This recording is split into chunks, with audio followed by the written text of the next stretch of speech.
اعوذ باللہ من الشیطان الرجیم بسم اللہ الرحمن الرحیم۔ عزیزان من، آج مارچ 1980 کی 28 تاریخ ہے اور درس قرآن کریم کا آغاز سورہ السبا کی آیت 31 سے ہو رہا ہے، 34/31۔ سب سے پہلے تو مجھے آپ احباب سے معذرت طلب کرنی ہے کہ پچھلے جمعہ کو آپ کو یہاں تشریف لانے کی زحمت ہوئی۔ کیفیت میری اس دن یہ تھی کہ بالکل گلا ہی بند ہو چکا ہوا تھا، اس لیے درس کا ناغہ رہا۔ آج بھی ابھی تک وہ شام تو نکل گیا ہے، اس کی لکیریں تو باقی ہیں، لیکن جی چاہ نہیں کہ درس کا اور ناغہ ہو جائے۔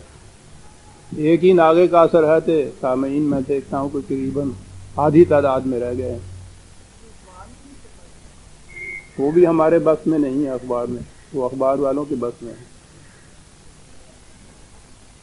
ٹھیک ہے، وہ بھی ایک وجہ ہو سکتی ہے لوگوں کے نہ آنے کی۔ بہرحال گزشتہ سے پیوستہ درس کا ایک قرض میرے ذمے ہے۔ 2 آیتیں تھیں جن کا حوالہ اس وقت میں نہیں دے سکا تھا۔ ایک تو یہ تھی کہ شفاعت کے معنی شہادت کے ہیں قرآن کریم کی روح سے، اس کا حوالہ تھا 43/86، 43/86۔ نسخے نہیں ہیں قرآن کے آپ کے پاس تو حوالے ضرور درج کیے جائیے۔ میں اس لیے عرض کر رہا ہوں کہ ممکن ہے کہ یہ دور پھر نہ آ سکے ان آیات کا۔ کہیں آپ ان چیزوں کو نوٹ کر رکھیں گے تو پھر ان مقامات کے سمجھنے میں آپ کو آسانی ہو جائے گی۔ شفاعت کے معنی شہادت کے ہیں، گواہی دینے کے ہیں قرآن کی روح سے۔ اور دوسرا تھا کہ الہ الارض اور الہ السماء، یہ قرآن نے کہا ہے کہ دونوں مقامات میں تمہیں یہ الہ ماننا پڑے گا، خدا کو صاحب اقتدار ماننا پڑے گا، خارجی کائنات میں بھی اور انسانوں کی دنیا کے اندر بھی۔ اور اسی لیے اس نے الہ السماء اور الہ الارض الگ الگ بھی یہ کہا ہے۔ 43/84، 43/84۔ اب آئیے آج کے موضوع کی طرف۔ مجھے افسوس رہے گا ان احباب کا کہ جو آج تشریف نہیں لائے۔ موضوع بڑا اہم ہے، میں نے اس دن بھی یہ کہا تھا۔ موضوع ہے جہنم میں ہے مکالمہ اہل جہنم کا آپس میں۔ تو یہ مکالمہ کون ہے جن کے درمیان ہے؟ لیڈر اور ان کے فالوورز، ماسز، حکمران اور محکوم، مذہبی پیشوا اور ان کے مقلدین، یہ سب جہنم میں ہیں اور آپس میں ایک دوسرے کو الزام دے رہے ہیں کہ ہم تمہاری وجہ سے جہنم میں ہیں۔ ہے نا اہم موضوع؟ لیکن ان تمام موضوعات کی اہمیت خاص طور پر ذہنوں میں کم ہی نہیں کر دی گئی، محوی کر دی گئی اس ایک بات سے کہ صاحب یہ آخرت میں جا کے جہنم آئے گا، وہاں یہ کچھ باتیں ہوں گی جو جہنم میں جانے والے ہوں گے۔ وہ ہم سے کوئی اس کا تعلق اور واسطہ نہیں ہے۔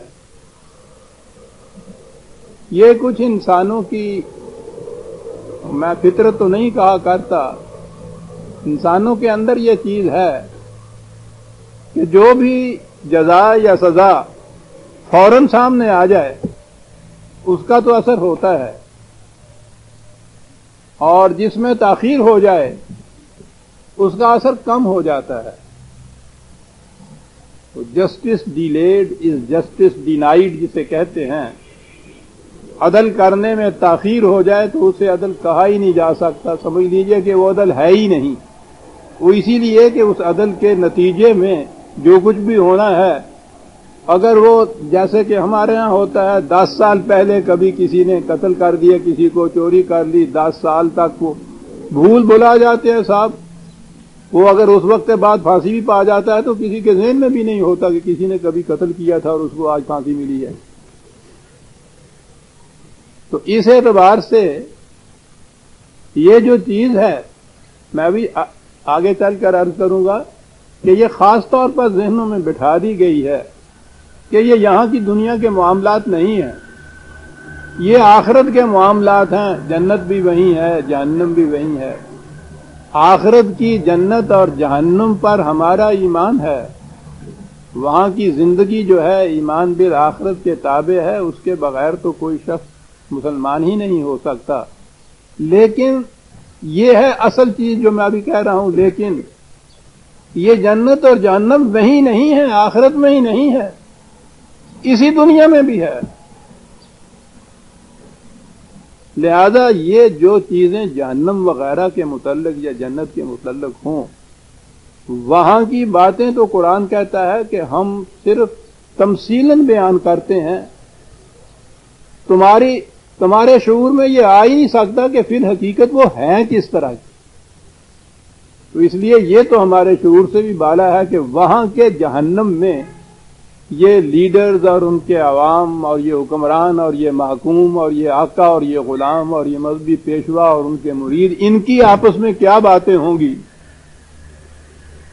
لیکن یہ جہنم اور جنت میں نے جیسا کہا ہے یہ وہیں کا نہیں ہے، یہ جہاں کا بھی ہے، یہیں سے شروع ہو جاتا ہے.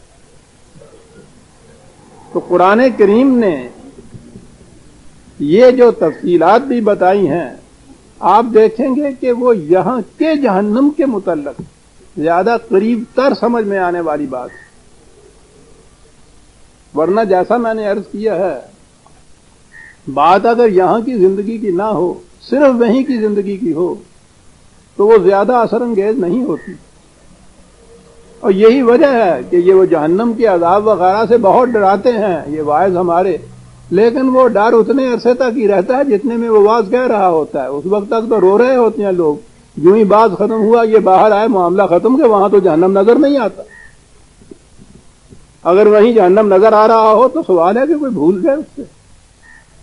وہ پھر اس کے بعد مطر ساز بلائے کہ شب درمیاں چلا پھر اس قسم کے قصے کہ جس مصیبت میں ابھی ایک رات باقی ہو اس سے ڈرنے کی کون بات ہے. اور ہمارے ہاں جو کہا کرتے ہیں کہ اے جگ میٹھا اگلا کن ڈٹھا، یہ وہی چیزیں ہیں، اس کا اثر نہیں ہوتا. اب تو آرام سے گزرتی ہے، عاقبت کی خبر خدا جانے. ٹھیک ہے، نہیں، اس سے بھی زیادہ ایک شریف سا شعر کہا ہے اس نے کہ وہ قصور و حور بجا بجا. وائز کے ساتھ بات ہو رہی ہے. وہ قصور و حور بجا بجا، یہ شباب و حسن غلط غلط. مانتا ہوں وہ قصور و حور بجا بجا، یہ شباب و حسن غلط غلط. مگر اس کا کوئی جواب دے کہ یہ نقد ہے وہ ادھار ہے. لیکن اگر یہ معلوم ہو جائے کہ یہ ادھار نہیں ہے، یہ بھی نقد ہے، جہنم کا عذاب وہیں کا ہی نہیں ہے، یہاں سے ہی جہنم شروع ہو جاتا ہے. تفصیل تو بہت طول طویل ہے، جہنم، اس کا عذاب. لیکن قرآن نے اس کو سمٹا کر رکھ دیا ہے 2 لفظوں میں. یہاں کا جہنم، آنے والی زندگی کا بھی جہنم. پہلے دیکھیے کہ جہنم میں سب سے شدید ترین عذاب جسے قرآن نے کہا ہے وہ کیا چیز ہے. لیکن اس سے پہلے یہ سمجھ لیجئے کہ بلند ترین مقام جو انسانیت کا قرآن نے کہا ہے وہ کیا ہے؟ شرف انسانیت، تکریم آدم. عزت نفس یہ ہے انسانیت. شرف انسانیت یا تکریم آدمیت یا عزت نفس میں فرق آ جائے، ذلت کہیں اگر ہو تو بنیادی خصوصیت جہنم کی یہ ہے کہ جہاں انسان اپنے شرف اور تکریم سے محروم ہو جائے، جہاں وہ ذلیل سمجھا جائے. اور قرآن کریم دیکھیے کہ یہاں کے جہنم کے کیا معنی کیا کس انداز سے وہ کہتا ہے. وَمَن 2/85 آخری سطرے میں ہے، سامنے آپ کے ہے قرآن کو. فَمَا جَزَاءُ مَن يَفْعَلُ ذَلِكَ مِنكُمْ، اوپر آیا ہوا ہے کہ کتاب کے ایک حصے پہ ایمان رکھنا اور دوسرے حصے سے انکار کر دینا. وہ کہا کہ جن کی روش یہ ہوگی اس کا نتیجہ اس کے سوا کچھ نہیں ہوگا الا خزی فی الحیات الدنیا، اس دنیا کی زندگی میں ذلت اور خواری. وہی میں نے جو کہا ہے، شدید ترین عذاب یہ ہے کہ انسان ذلیل محسوس کرے، ذلیل کیا جائے، ذلت اس کے درجے میں ہو. خزی فی الحیات الدنیا وَيَوْمَ الْقِيَامَةِ يُرَدُّونَ إِلَىٰ أَشَدِّ الْعَذَابِ، اور اس کے بعد قیامت کی زندگی میں اس سے بھی شدید عذاب. تو گویا خزی فی الحیات الدنیا یہ ہے عذاب. عزیزان من، بھوک بھی برداشت کر سکتا ہے انسان، تنگی بھی برداشت کر سکتا ہے، مصائب بھی برداشت کر سکتا ہے. اگر اس کو احساس ہے اپنی انسانیت کا تو عزت نفس پہ اگر حرف آتا ہے تو یہ ناقابل برداشت ہوتا ہے. قرآن کریم خزی فی الحیات دنیا کو جہنم کا، اس دنیا کے جہنم کا شدید ترین عذاب قرار دیتا ہے. اور اسی کے لیے دوسرے مقام پہ ہے دعا مانگتے ہیں مرد مومن 3/190. دعا یہ ہے، پچھلی آیتیں میں چھوڑتا ہوں. ربنا ما خلقت ھذا باطلا سبحانک فقنا عذاب النار. دعا مانگی جا رہی ہے، آرزو یہ ہے کہ عذاب النار سے ہماری حفاظت ہو. یہ نہ ہو اس لیے کہ ربنا انک من تدخل النار، کہ جہنم میں جس کو تو ڈال دے یا جو جہنم کی زندگی بسر کر رہا ہو وہ کیا ہوتی ہے؟ فقد اخزیتہ، وہ ذلیل ہو گیا، اس کی عزت نفس ختم ہو گئی. یہ عذاب النار یہاں پہلے کہا ہے اور خود ہی اس کی تفسیر کر دی ہے. فقد اخزیتہ، جو انسان شرف انسانیت سے معروم ہو گیا، عزت نفس باقی نہ رہا، ذلیل کیا گیا، ذلیل سمجھا گیا، اس نے اپنے آپ کو بھی ذلیل محسوس کرنا شروع کر دیا. جہنم کی سب سے بڑی نشانی یہ بتائی، خزی فی الحیات الدنیا، یہ ہے النار. عزیزان مان، اسے سمجھ رکھیے کہ جس معاشرہ میں کسی ایک ابن آدم کو بھی ذلیل کیا جائے، خدا اس معاشرے سے روٹھ جاتا ہے اور اسے ہلاکوں اور چنگیزوں کے حوالے کر دیتا ہے کہ جاؤ اور یہاں کی پوری قوم کی عزت نفس کو مٹا کے اس کو ذلیل کر دو. تم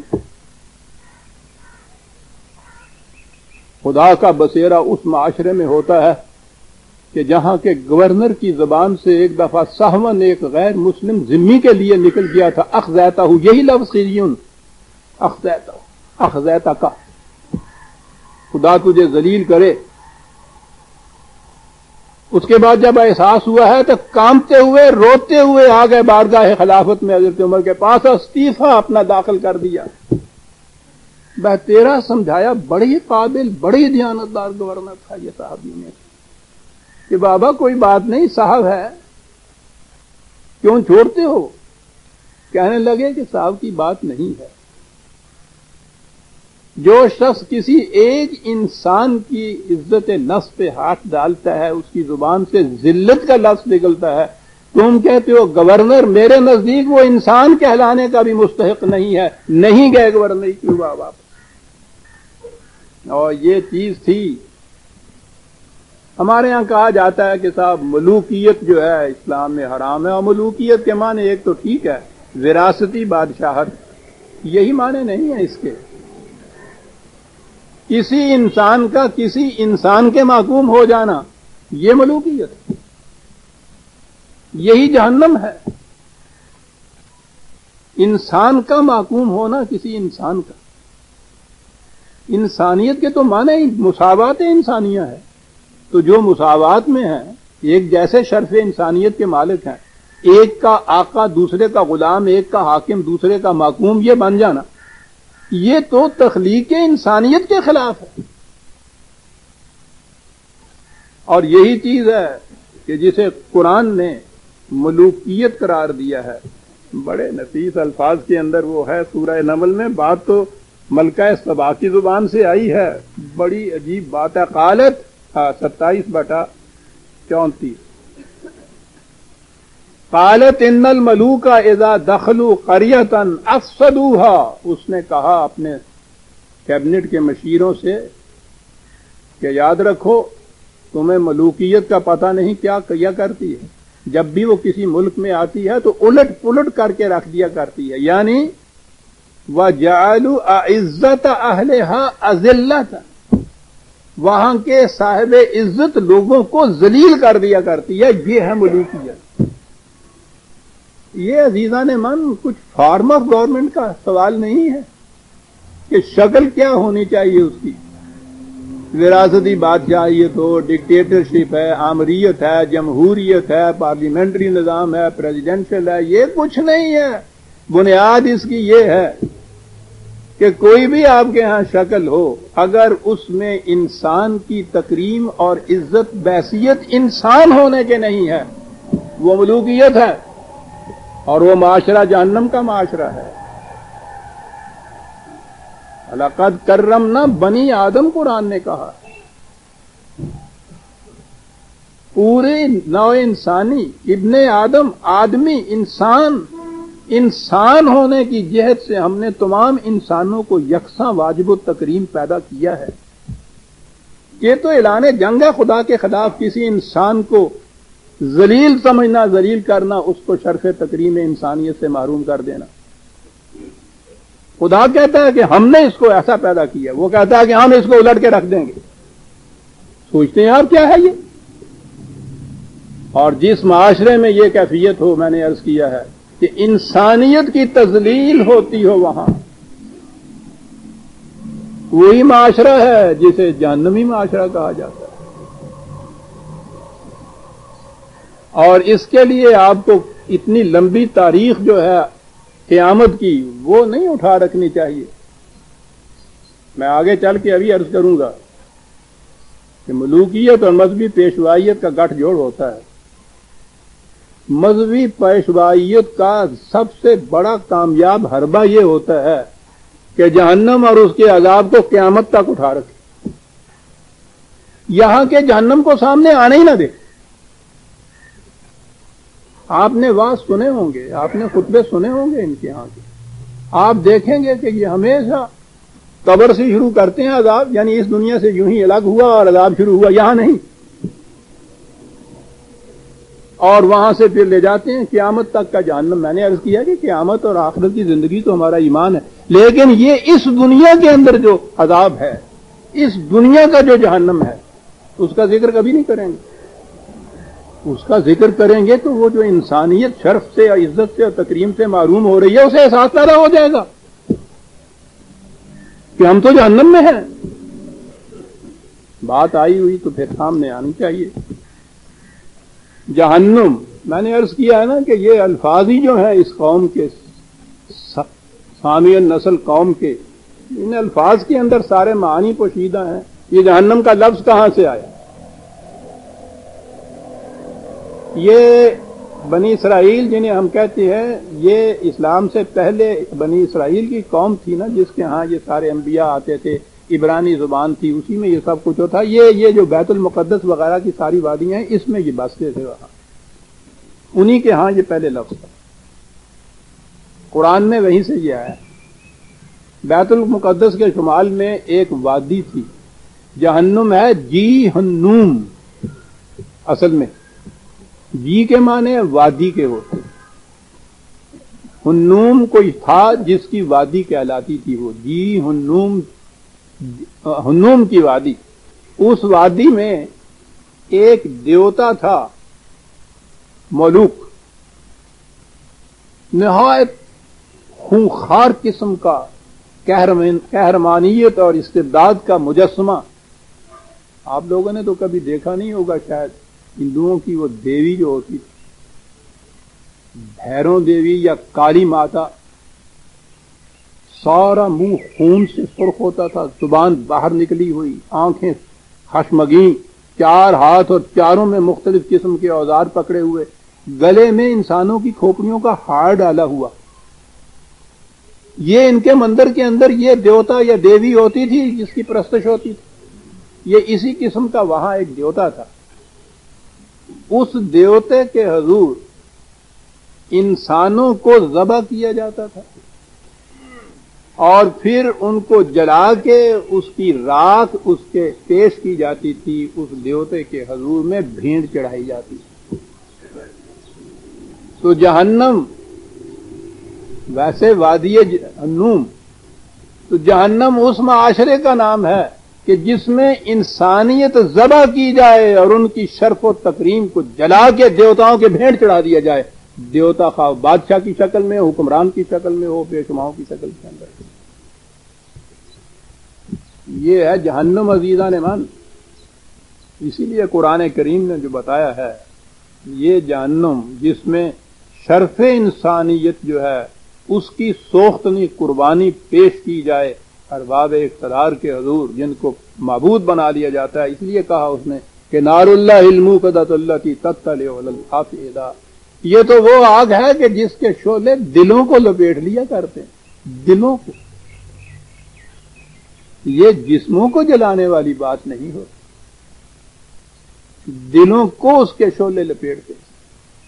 اب ہم قریب آتے جا رہے ہیں اس کے کہ جس معاشرے کے اندر بھی انسانیت کی تذلیل ہو، اور ابھی میں عرض کروں گا کہ اسے محسوس کون کرتا ہے اور اس کا ہو احساس، تو سوچئے کہ پھر اس کا قلب کس قسم کے جہنم کے شعلوں کی آمادگاہ بنا رہتا ہے. سوچئے نا قرآن کی جہنم کی تفصیل کے اس کے شعلے دلوں کو لپیٹ لیا کرتے ہیں. تو پہلی چیز یہ آ گئی کہ جس معاشرے کے اندر کسی ایک انسان کی بھی عزت نفس محفوظ نہ رہے، اس کی شرف انسانیت سوختنی قربانی کی طرح ان کی بھیڑ چڑھا دی جائے اوپر والوں کی، تکریم انسانیت سے محروم ہو جائے ایک فرد بھی، وہ معاشرہ جہنم کا معاشرہ ہوتا ہے. جہنم کہتے ہی ہوئے ہیں کہ وہاں دیوتے کا نام ملوک ہوتا ہے. اور آپ کو پتا ہے کہ قرآن کریم میں جہنم کے دروغے کا نام مالک ہے، ماسٹر. انسان کا ماسٹر ہونا دوسرے انسان پر.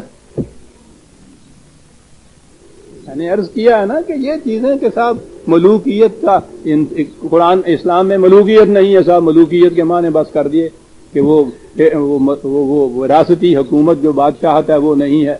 وہ بھی قصہ پارینہ ہے، آج تو ہر جگہ آپ کے یہاں موجود ہیں.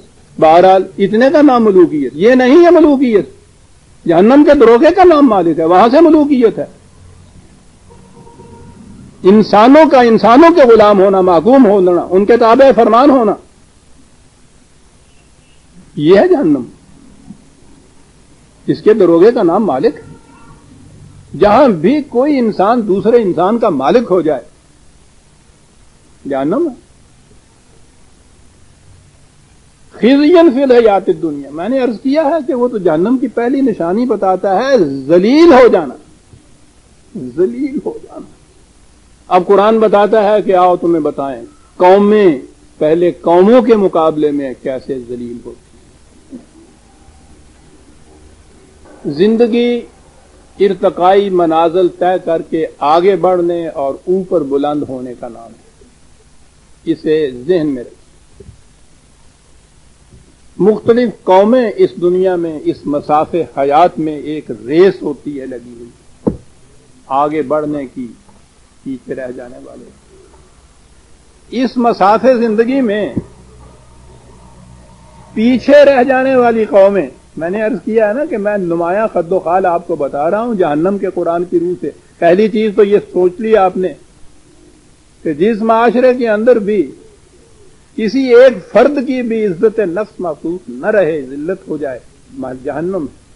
قوموں کے مقابلے میں آپ آئیے، قرآن کہتا ہے کون سی قومیں ہیں جو جہنم کے اندر ہوتی ہیں. 16/62 لا جرم ان لہم النار. پیچھے سے چلا آ رہا ہے کہ کون ہے یہ. کہا کہ یقین مانو کہ یہ جہنم میں ہے یہ قوم.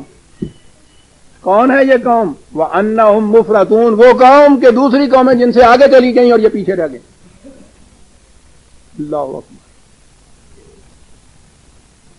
یہ پیچھے رہ جانے والی قوم اپنے طور پہ تو غریب بھی ہو سکتی ہے، مادی وسائل کی کمی ہو سکتی ہے، سب کچھ. اس آگے بڑھنے والی قوم کی نگاہوں میں یہ قوم ذلیل ہو جاتی.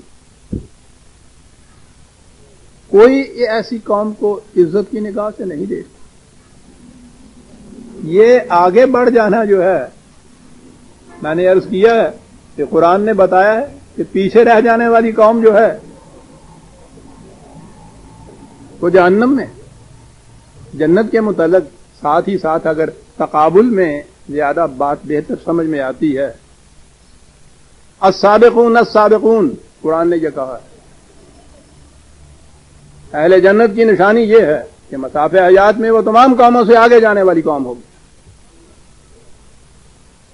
56/11 56/11.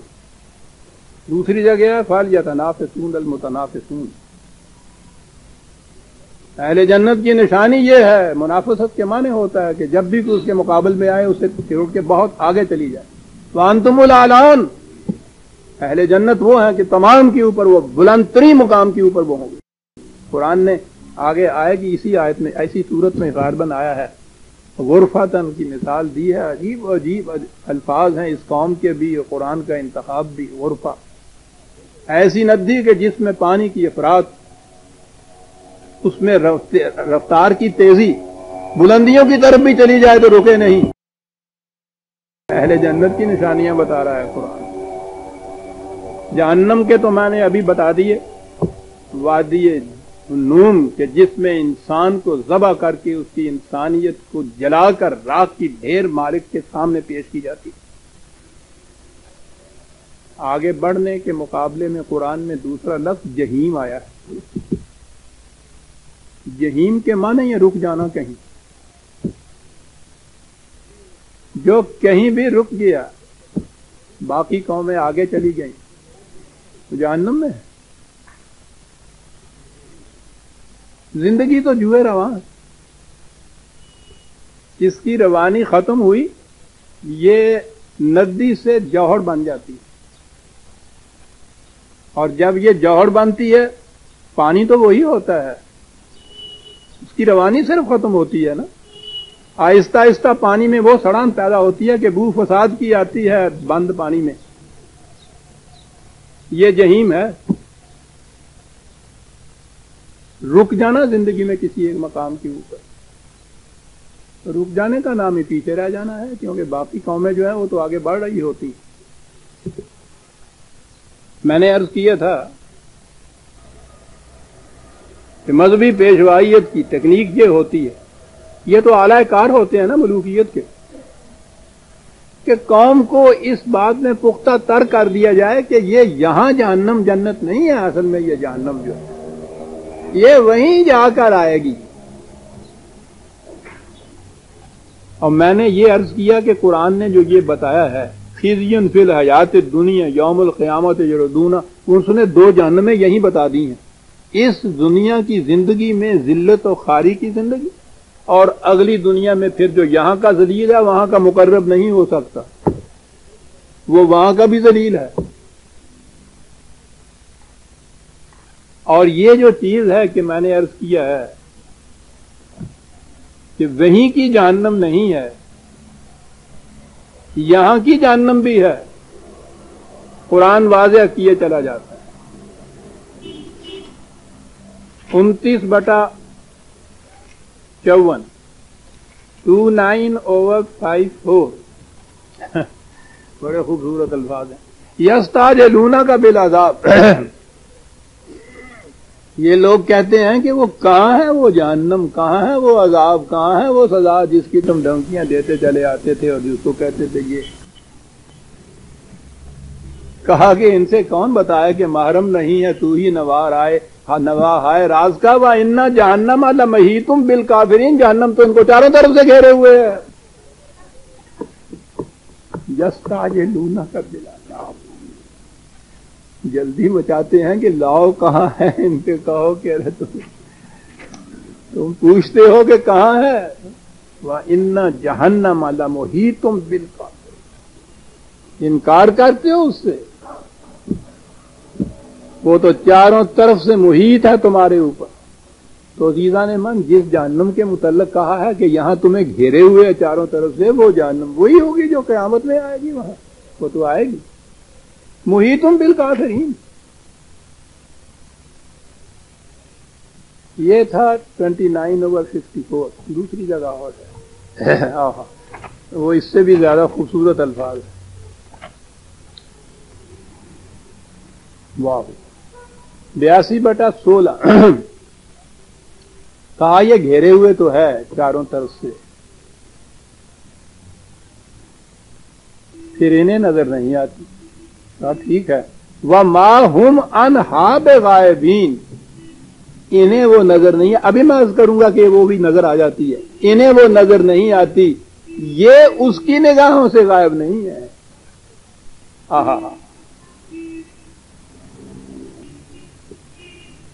انہیں نظر نہیں آتی. ابھی میں عرض کروں گا کہ نظر آتی ہے.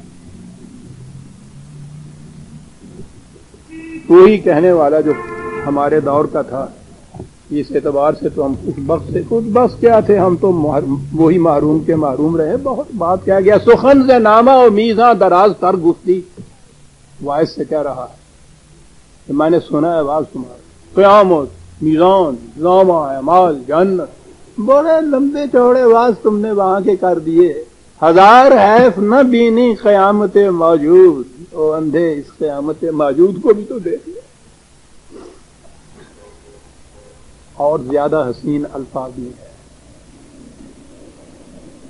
زِ دوزخ واعظ کافر گرے گفت. واعظ کافر گرے،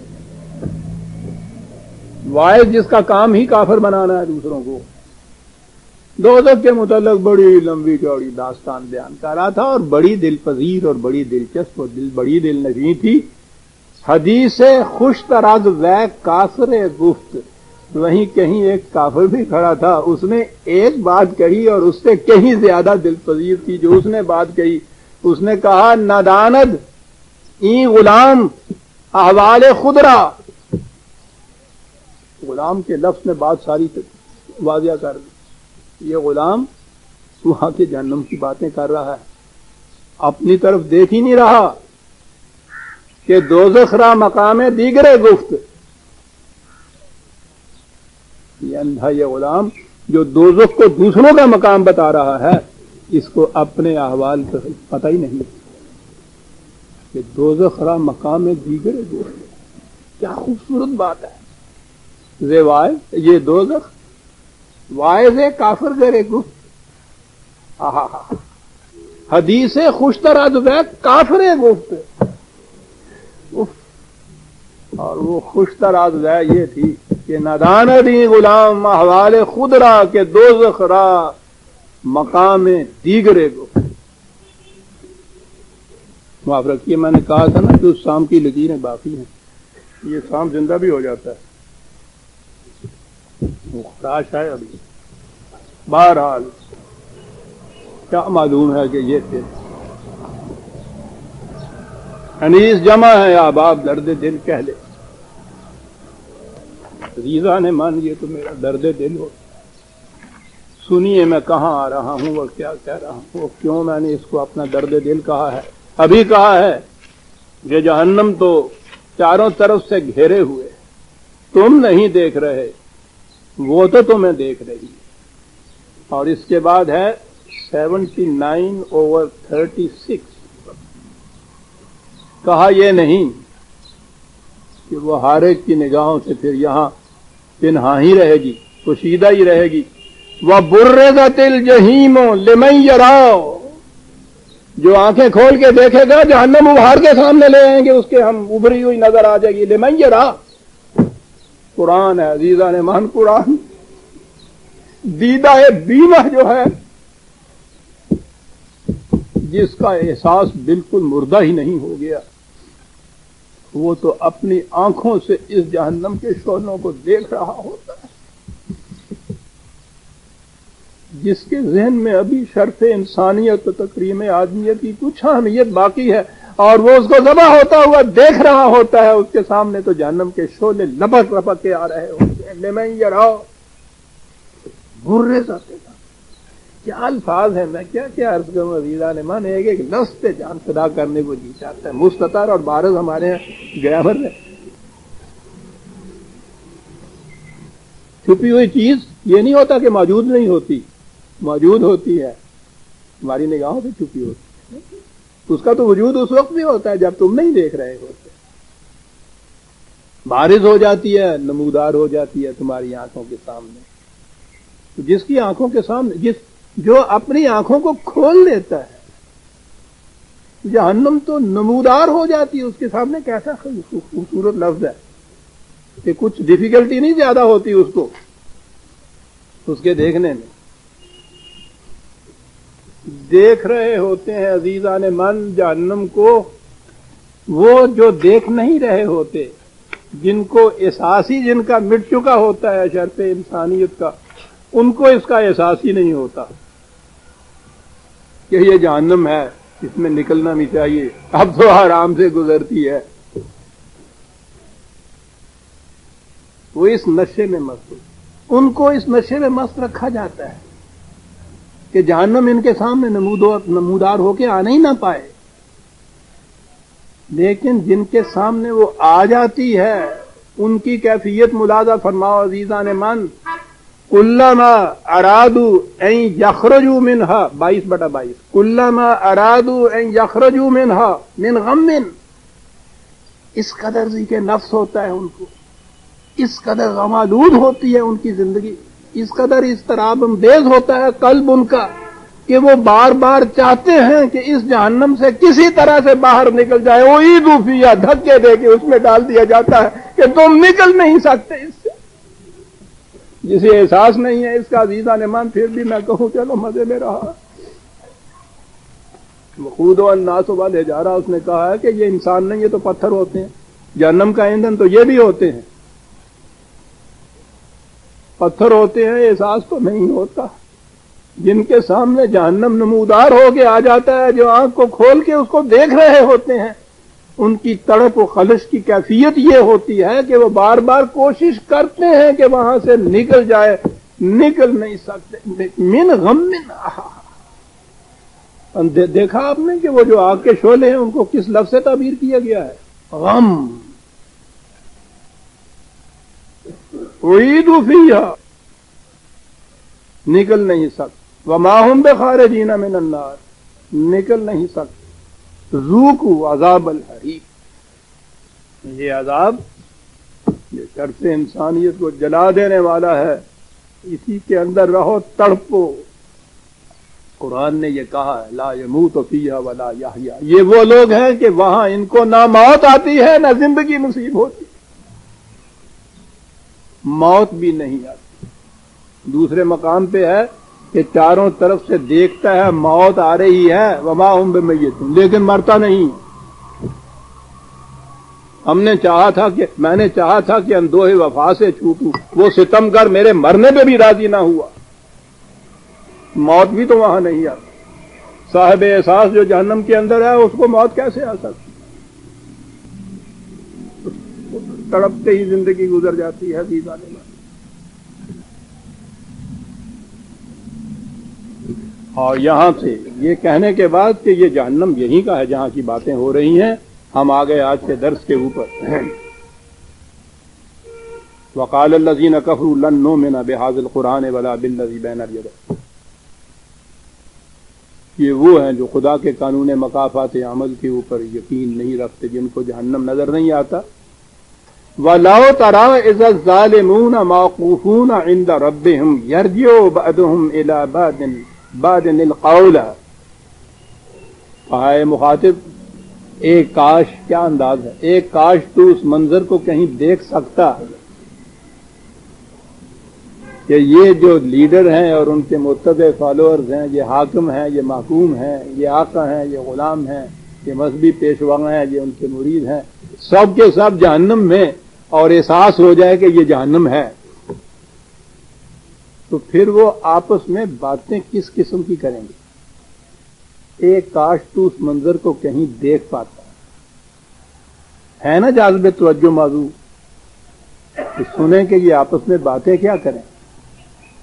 یقول الذین استضعفوا للذین استکبروا، یہ دو گروہ بنا دیے ہیں اس نے۔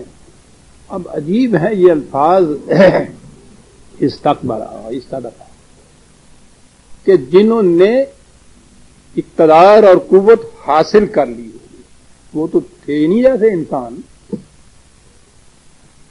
حاصل کر دی کسی طرح سے، اور یہ جو دوسرے تھے یہ بھی انہی جیسے تھے، ان کو کمزور بنا دی۔ اور حتیٰ کہ پھر اگلی بات اس باب کی یہ بھی ہوتی ہے، وہ محسوس کرنے لگ گئے، سمجھنے لگ گئے کہ ہم ہیں ہی کمزور۔ یہ ہے وہ دو گروہ، آگے وہ بتاتا ہے کہ ان میں کون کون شامل ہیں۔ یہ کہیں گے، یہ جو فالوور، یہ کمزور، یہ محکوم، یہ رعایا والے لوگ ہوں گے، لولا انتم لکننا مؤمنین، وہ ان سے کہیں گے کہ اگر تم نہ ہوتے تو ہم یقیناً خدا کے احکام کی پیروی کرنے والے ہوتے، ہم یقیناً سیدھے راستے پہ چلتے، اگر تم نہ ہوتے ہمارے لیے، تم نے ہی ہمیں بگاڑا ہے۔ قال الذین استکبروا للذین استضعفوا انحن صددناکم عن الہدی بعد اذ جاءکم بل کنتم مجرمین، وہ کہیں گے اپنی بریت صاف کرنے کے لیے کہ کیا ہم نے تمہیں باز رکھا تھا اس راستے سے، تمہارے سامنے یہ ہدایت آ نہیں چکی تھی، صحیح راستہ تمہیں معلوم نہیں تھا، اصل یہ ہے کہ تمہارا ہی من چور تھا، ہم نے تو آواز ہی دی تھی، تم کیوں پیچھے آ لگے؟ بات یہ ہے، کہنا قرآن یہ چاہتا ہے کہ جب معاشرہ جہنمی بنتا ہے تو اس کی ذمہ داری کس پہ عائد ہوتی ہے؟ یہ ہے اصل چیز جو مکالمہ قرآن مکالمے کے رنگ میں بیان کرتا ہے، کہ فالوور کہتے ہیں کہ تم نے یہ جہنم کریٹ کی، اس لیے جہنم میں ہے، وہ کہتے ہیں کہ ہم نے تمہارے لیے کیا کیا، سب کچھ تم پر روشن تھا، جس قسم کے احکام تم نافذ کیا کرتے تھے، جس قسم کے قوانین بنا دیا کرتے تھے، کیا ان کے متحد ہم میں یہ قوت تھی کہ ہم اس کو ڈیفائی کر سکتے، ہم صحیح راستہ اختیار کر دیتے، تم کرنے دیتے تھے؟ دیکھ رہے ہیں آپ کیا جواب مل رہا ہے؟ یہ جو کہا ہے نا کہ دن رات تم اس قسم کی چالیں چلتے رہتے تھے، یہ چالیں کس قسم کی؟ 6/113 114 113 میں بتایا ہے کہ یہ سرکش قوتیں اپنے مفاد کی خاطر، یہ جو ان کے پیچھے چلنے والے جن کو محکوم بنایا جاتا ہے، کہا کہ ان کی تدبیریں، ان کی ترکیبیں، ان کے حربے، ان کی سازشیں، ان کا انداز ہوتا کیا تھا؟ عزیز عالمان، 4 ٹکڑے، 4 لفظی سمجھ لیجئے، سوچئے، غور کیجئے، اپنے سامنے لائیے نقشہ۔ کہا کہ یہ سب کچھ کرتے تھے، وَلِتَصْغَىٰ إِلَيْهِ أَفْئِدَةُ الَّذِينَ لَا يُؤْمِنُونَ بِالْآخِرَةِ، پہلی چیز یہ ہوتی تھی کہ وہ مکافات عمل کا جو قانون ہے نا، وہ ان کی نگاہوں سے اوجھل کر دیا جائے، اور اس قدر اپنے آپ میں چیپ پاپولیرٹی اس طرح ذہن کی جائے کہ یہ کھینچے چلے آئے ان کی طرف، یعنی مکافات عمل کے قانون کو اوجھل کیا جائے، تو پھر یہ ہوگا نا کہ یہ بات نہیں ہوگی کہ اس کا نتیجہ کیا نکلے گا، اور یہ کچھ کریں کہ جس سے یہ ان کی طرف کھینچے چلے آئیں۔ کیا کریں اس کے لیے؟ والے یار داؤ ہو، یہ نہیں کہ ان کی اصلاح کریں، ان کو صحیح راستے کے اوپر لائیں، ان کی غلط روشوں کی مذمت کریں، ایسے صحیح راستے کریں. لیجرداؤ، جن باتوں کو یہ اچھا پسند کرتے ہیں نا وہی کچھ کرتے چلے. اللہ جس جہالت میں ہے اور زیادہ اس میں دور. مست رکھو ذکر و فکر صبح گاہی میں انہیں، پختہ تر کر دو مزاج خانگاہی میں. لیجرداؤ ہو، کیا بات ہے قرآن. ایک لفظ ہے عزیزان من کہ تم دیکھ لو کہ کس چیز کو زیادہ پسند کرتے ہیں، کس چیز سے خوش ہوتے ہیں. ان کو اس کے اندر اور کر لو. بھنگ کا نشہ ہے، بھنگ دیتے جاؤ. افیون ہے، دیتے چلے جاؤ. ذکر و فکر صبح گاہی کے نشے کے اندر بدمست رکھتے ہیں اور زیادہ اس میں بہت بیان تو لے جا رہا. ایک لفظ ہے عزیزان من کہ سازش یہ ہے لتصغى الیہ، اس لیے تاکہ ان وجہ سے یہ کہیں کہ صاحب سبحان اللہ، کیا بات ہے ان کی، کیا کچھ ہمارے لیے کرتے ہیں، تمہارے ساتھ چپکے رہیں. وہ کرتے جو جس کو یہ پسند کرتے ہیں. اور اگلی بات والے یقترفوا ما هم مقترفون، جس طریقے سے بھی دولت سمیٹتے ہیں نا، آنکھیں بند کرو کرنے دو. عزیزان من سوچیے تو صحیح، یہ اس قیامت کی، اس جہنم کی باتیں ہو رہی ہیں. یہاں یہ کہا ہے مستقبرین، اس میں صرف بات لفظ کبریائی کا ہے، اس میں اقتدار کی بات آتی ہے. ایسا ہی نظر آتا ہے کہ وہ جن کے ہاتھ میں اقتدار ہوتا ہے، کبریائی ہے نا، تکبر ہے نا، تو صرف وہی ہوں گے یہ، اور نہیں. لیکن نہیں عزیزان من، قرآن ہے 33/67 33/67 جہنم والے، یہاں جہنم والوں کا ایک، میں کیا عرض کروں، یہ نہیں چاہتا کہ ایک لفظ سامنے آئے تو میں عرض کیجیے. کہتا ہے ایک نشانی ان کی یہ ہوتی ہے یوم تقلب وجوہہم فی النار. یہ آنکھیں تو سامنے کے لیے ہوتی ہیں نا کہ مستقبل کا راستہ دیکھا جائے.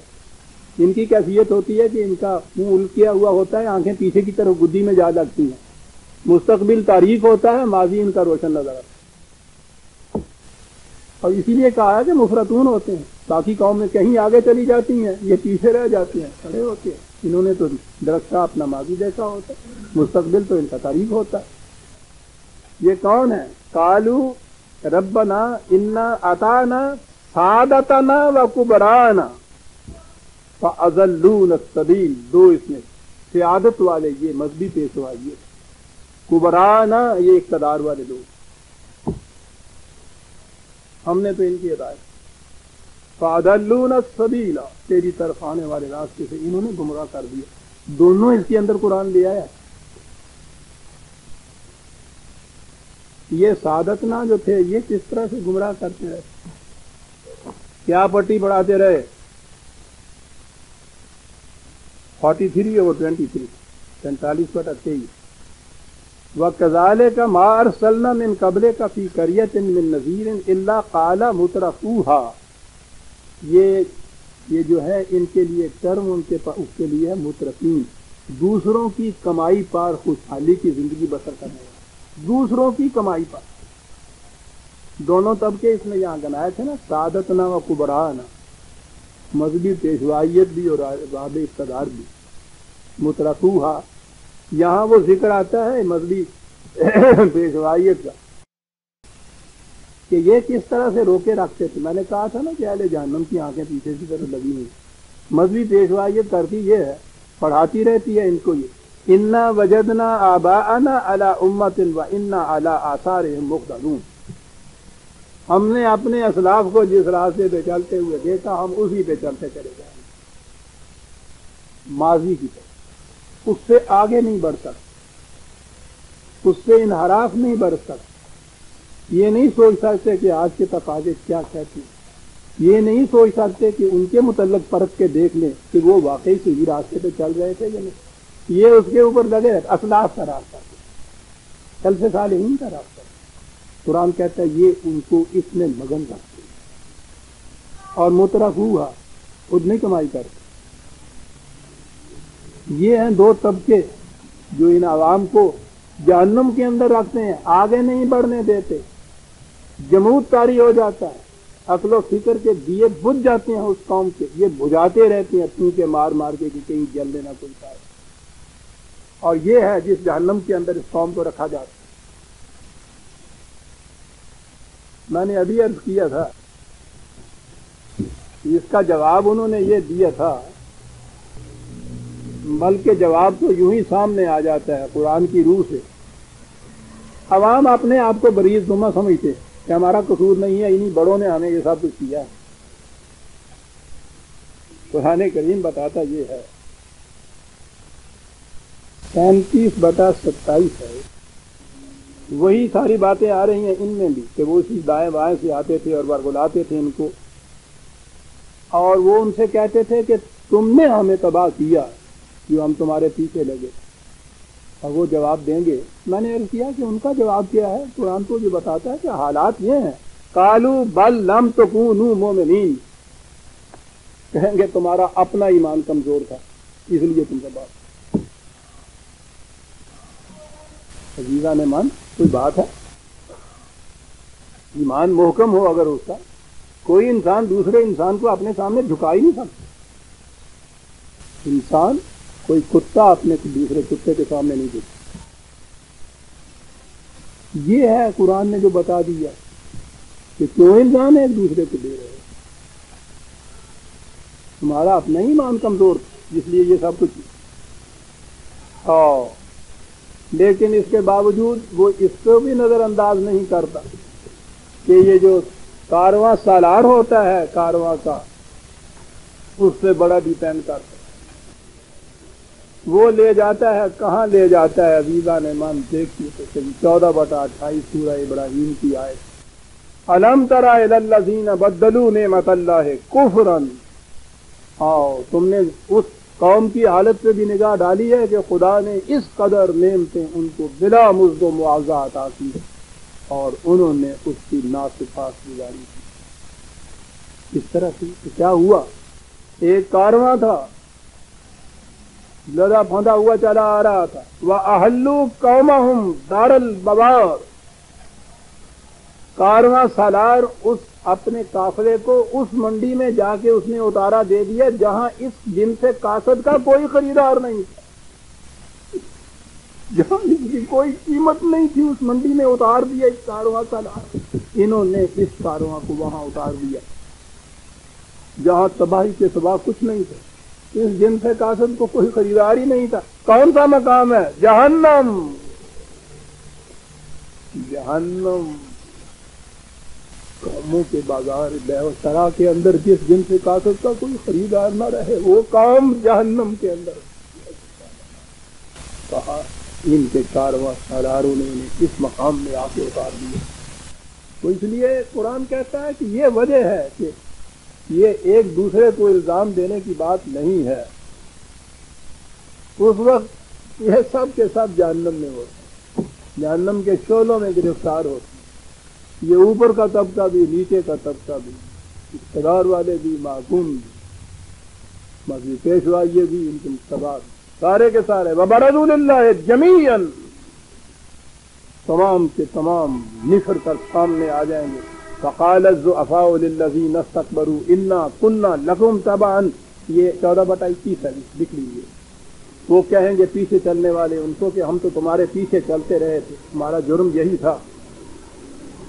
مغنون عنا من عذاب فهل انتم مغنون عنا من عذاب اللہ من شیء، تو کہا کہ ہم تمہارے پیچھے چلتے تھے، بڑے بڑے سبز باغ تم دکھایا کرتے تھے، ہمیں بڑے بڑے خوشگوار وعدے کیے جاتے تھے، اور خدا کے لیے اس عذاب سے کچھ تو تخفیف کر دیتے، کرا دو ہمارے لیے، تھوڑی بہت تخفیف ہو جائے اس کے اندر۔ قالوا لو هدانا اللہ لہدیناکم، کہتے ہیں کہ اگر ہمیں کچھ آج کی راہ نظر آتی نکلنے کی تو ہم تمہیں بھی نکال کے لے جاتے، ہاں تو راستہ ہمیں بھی نہیں نظر آتا، ہمیں بھی راستہ اس واسطے سبحان علینا اجزینا ام صبرنا ما لنا من محیص، یہاں سے نہ تم نکل سکتے ہو نہ ہم نکل سکتے ہیں، خاموش برداشت کرو یا چیخو چلاؤ، یکساں بات ہے، یہاں سے کچھ نہیں تباہی سے سوا کرو۔ جہنم. لیکن عزیزان من، قرآن کریم وہ جو بات تھی نا کہ تمہارا اپنا ایمان کمزور تھا، اسے اہمیت دیتا ہے. وہ ان کا عذر نہیں سن، معذرت قبول نہیں کرتا. جبھی تو یہ میں نے ابھی کہا کہ یہ دونوں کے دونوں جہنم کے اندر ہے. ایک دوسرے مقام پہ ہے، یہ پیچھے چلنے والے کہیں گے کہ اللہ ان کو دو عذاب دے. ایک تو اس لیے کہ یہ خود غلط راستے پہ چلے تھے، ایک ہمیں بھی غلط راستے پہ چلایا تھا. قرآن کہتا ہے کہ تم دونوں کو دگنا عذاب.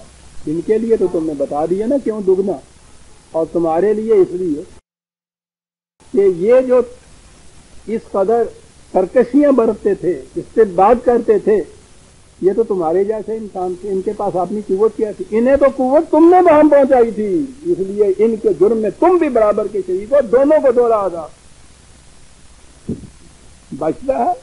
جہنم کا عذاب جب قوموں پہ آتا ہے تو وہ پھر وہ انتظار کرتا ہے کہ یہ غریب کی جھونپڑی ہے یا امیر کا محل ہے. وہ تو سیلاب ہوتا ہے عزیزان من، یکساں آگے لے جاتا ہے.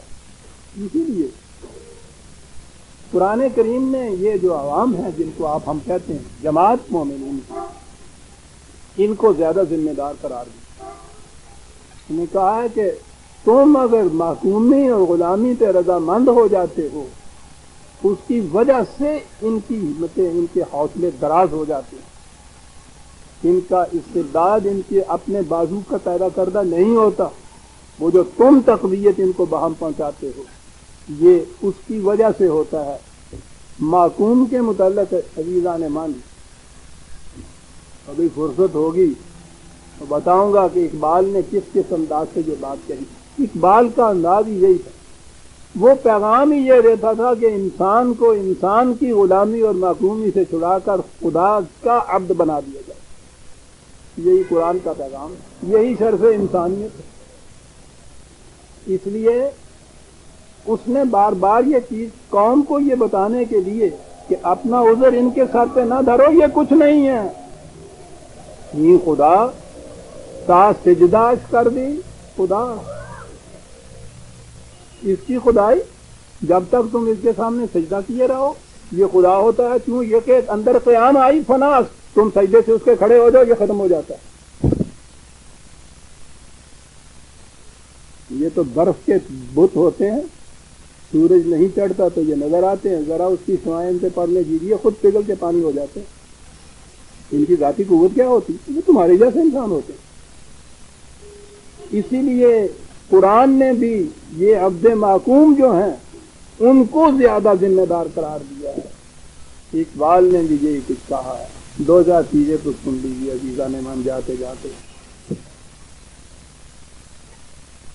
کہتا ہے محکوم کو موت آتی ہے، محکوم کی جان نکالنے کی. زندگی تو اس کے نصیب میں بھی نہیں ہوتی. وہ تو جب زندہ ہوتا ہے، سانس لے رہا ہوتا ہے، اس وقت بھی زندہ نہیں ہوتا. سنیدم مرد با یزداں چنی گفت. میں نے سنا کہ موت نے خدا کے حضور یہ شکایت کی کہ بے نم چشمے آن کز گل بزائد. یہ مٹی کا مادو، محض آب و گل کا پیکر، یہ جو یوں ہی فارم کے لیے انسان نظر آتا تھا، اس کے اندر شرف انسانیت نہیں تھی. میں نے اس کی آنکھوں میں کبھی نمی نہیں دیکھی، نم نہیں دیکھی. تو جانے ہو بگیرم شرم سارم. اس کے جان نکالنے کے لیے میں آتی ہوں، تیرا حکم ہے تو آ جاتی ہوں. مجھے تو شرم آتی ہے کہ اس کی جان نکالوں. موت کو شرم آ جاتی ہے محکوم کے گلا دبانے سے. تو جانے ہو بگیرم شرم سارم ولے اور آج مردن آر نہ. آج اس کم بس کو مرنے سے شرم نہیں آتی، میں اس کو مارنے آتی ہوں تو مجھے شرم آ جاتی. عزیزان من کبھی خدا نے کیا زندگی دی، توفیق دی تو اس بار بھی پڑھا ہو. سنیے کیا کہتے ہیں خدا سے. کہتی ہے سباتش دے کہ میرے شخص جہات اور تو نے تو اس سے پوری کائنات کا میر بنا کے پیدا کیا. خدا سے کہتی ہے اس کو کچھ ثبات و استقامت دے. یہ اپنے ادنے ثبات کی بنا پر اس پر گرا ہوا ہے، یہ اس قدر محکومی پر رضامند ہو گیا ہوا ہے. بدستے او بدستے او زمام کائنات است، اس کے ہاتھوں میں تو پوری کائنات کی لگام ہونی چاہیے تھی. کہتا ہے نہ گردد شرمسار آز خار یہ مرد، یہ موت کی ذلت سے اس کو شرم نہیں آتی. کیوں نہیں آتی عزیزان ایمان؟ وہی بات کہ نامحرم سے ناموس حیات است، زندگی کے ناموس اور عزت و شرف انسانیت کا محرم نہیں ہے، اس لیے اسے شرم نہیں آتی ہے، مرد کی سی ذلت قبول کر دیتا ہے. میری ایک بچی نے ایک دفعہ عزیزان ایمان اللہ اس کی عمر دراز کرے، کنونشن میں اپنی ایک تقریر نے کہا تھا، سوال اس سے کہہ دیا تھا کہ یہ جو خودکشی کرتا ہے وہ موت سے ڈرتا ہے اس لیے خودکشی کرتا ہے. اس نے جواب دیا تھا، پرانی گھرانے کی بچی نے کہا تھا مجھے یہ تو معلوم نہیں کہ وہ موت سے ڈرتا ہے یا نہیں، لیکن یہ مجھے یقین ہے کہ وہ زندگی سے ڈرتا ہے. کہ نامحرم ز ناموس حیات ہے. ایک اور یہ تو موت. ایک نظم ہے اقبال کی، قبر. اس معصوم اور ذلیل انسان کا مردہ میت قبر میں جب دفن کیا جاتا ہے قبر اس سے کہتی ہے آہ ظالم، تو جہاں میں بندہ معصوم تھا. آہ ظالم، تو جہاں میں بندہ معصوم تھا. میں نہ سمجھی تھی کہ ہے کیوں خاک میری سوزناک، مجھے پتہ ہی نہیں چلا تھا کہ تیرے آنے سے میری مٹی اس قدر کیوں جل رہی ہے، بھن رہی ہے. اب پتہ چلا کہ تو بندہ معصوم تھا، اس لیے میری مٹی اس لیے جل رہی ہے تیری وجہ سے. قبر کی مٹی، تیری میت سے میری تاریکیاں تاریک تر. قبر بھی نہیں قبولتی ہے، تیری میت سے میری تاریکیاں تاریک تر. تیری میت سے زمین کا پردہ ناموس چاک، زمین کا پردہ ناموس چاک تیری میت سے. اور آگے ہے الحذر، معصوم کی میت سے 100 بار الحذر ہے. سرافی لے خدائے کائنات اے جان پاک، الحذر، معصوم کی میت سے 100 بار الحذر. عزیزان ایمان، قرآن کریم یہی چیز کہتا ہے کہ یہ تمہارے ایمان کی کمزوری، دوسروں کے اوپر تم یہ کچھ ڈال رہے ہو. استکبار والوں کو تو چھوڑ دیجیے، قوت کے نشے میں بدمست ہوتے ہیں. تم جو رضامند ہو جاتے ہو اس چیز کے اوپر، تو اس کی معذرت، اس کی ذمہ داری دوسروں پہ نہ ڈالیے. یہ تمہارے اپنے ایمان کی کمزوری ہے، جس وجہ سے تمہاری یہ کیفیت ہے کہ اپنے جیسے انسانوں کو اپنا تم حاکم و معصوم اور آقا اور معبود بنا لیا ہوا تم نے. کیوں یکے اندر قیام آئی بناؤ. اور یہی چیز ہے عزیزان ایمان، وہ کہا ہے قرآن نے وَأَسَرُّوا النَّدَامَةَ لَمَّا رَأَوُا الْعَذَابَ وَجَعَلْنَا الْأَغْلَالَ فِي أَعْنَاقِ الَّذِينَ كَفَرُوا هَلْ يُجْزَوْنَ إِلَّا مَا كَانُوا يَعْمَلُونَ. وہ کہتا کہ وہ یہ ساری باتیں وہ کرتے ہوں گے، لیکن وہ طوق اور وہ اغلال اور وہ بیڑیاں، وہ ہتھکڑیاں جو پڑی ہوئی ہوں گی، وہ تو ان چیزوں سے نہیں ٹوٹ جائیں گی. وہ تو ان کی قوت ایمانی سے ٹوٹنی، وہ تو میسر ہی نہیں. حال یجزون الا ما کانوا یعملون. بڑی عجیب چیز ہے عزیزان ایمان، الا ما کانوا یعملون. قرآن میں کہیں آیا بما کانوا یعملون، کہیں آیا ہے ما کانوا یعملون. بما تو یہ ہوتا ہے جرم جہاں کیا جو جبتا ہے نا، تو اس کی سزا جو خارج سے ملتی ہے نا، بیت لگا دو، قید کر دو گے، وہ تو یہ چیز ہوتی ہے. قرآن کہتا ہے کہ یہ عذاب جہنم جو تم دیکھ رہے ہو، یہ کہیں خارج سے تم پہ وارد نہیں کیا جا رہا، تمہارے اپنے ہی اعمال یہ شعلے بن کے تمہیں لپیٹ رہے ہیں، اس میں جل رہے ہو. ہم نے تو نہیں یہ آگ جلائی. وہ جو اقبال کی نظم ہے جہنم میں، وہ سیر کرتا کرتا گیا تھا اور آخر میں اس نے کہا کہ میں نے دروغہ سے کہا کہ ذرا مجھے جہنم بھی دکھا دو. تو میرے ذہن میں تھا کہ پتہ نہیں کتنے کتنے لپک رہے ہوں گے شعلے وہاں جہنم کے. وہاں جا کے جو دیکھا تو یخ زم حریر ٹھنڈا. وہ میں نے اس سے کہا ہم تو جہنم کے مطلب سنتے ہیں کہ بڑی آگ بھڑک رہی ہوگی، یہ سب کچھ ہے، یہ تو ٹھنڈا نظر آتا ہے. کہنے لگا ٹھنڈا ہے، ٹھیک ہے، جہنم کی اپنی آگ نہیں ہوتی. اہل دنیا یہاں جو آتے ہیں اپنے انگار ساتھ لاتے ہیں.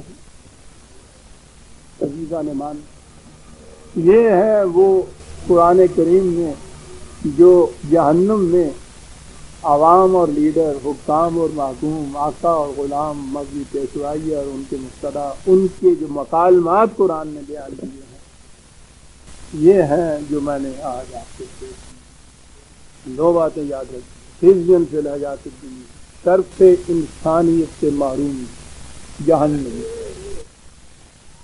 احساس اس کا نہیں رہتا، باقی حیوان ہو جاتا ہے انسان، پتھر ہو جاتا ہے انسان. احساس ہوتا ہے تو اس کے شعلے دلوں کو لپیٹتے ہیں. افراد کی حیثیت سے احساس ہوتا ہے تو جہنم سے نکل نہیں پاتا. اجتماعی حیثیت سے یہ احساس بیدار ہو جاتا ہے تو کوئی اس کو جہنم میں نہیں رکھ سکتا. ان کی قوت کو ہوتی نہیں. یہ ہے جس کے لیے قرآن نے کہا کہ یہاں سے نکلنے کا راستہ یہ ہے جو تمہیں ہم نے بتایا ہے. 5-7 منٹ تو ہیں لیکن کچھ تھک بھی میں گیا ہوں. یوں سمجھ لیجئے سورہ سبا کی وہ آیت 33 تک سمجھ لیجئے کہ ہم آ گئے ہیں. 34 آیت سے ہم پھر لیں گے جس میں یہ کہا گیا ہے کہ یہ سب ان کو بہکانے والے لوگ وہ ہیں جو ان کی کمائی پر پلتے ہیں. مترفون 34 سے پھر آئندہ لیں گے. ربنا تقبل منا انک انت السمیع العلیم